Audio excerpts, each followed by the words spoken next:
Hey, thanks a lot for checking out this video. We would like to give you a little glimpse into how your recruitment chatbot can be built. Here is our recruitment chatbot. You can see it starts with a welcoming message to invite candidates to explore their interests and questions. The first option that we are giving them is actually to explore the content themselves. Based on their interest, they might find information about our company history, our company culture, or even the application process they will have to go through if they decide to apply. Something interesting to keep in mind is that you can get creative with the content you're sharing.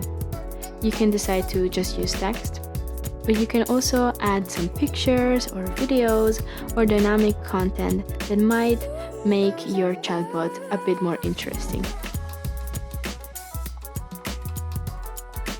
Lastly, we decided to add the chance to reach out directly to us recruiters in case they didn't find any relevant information in the chatbot itself.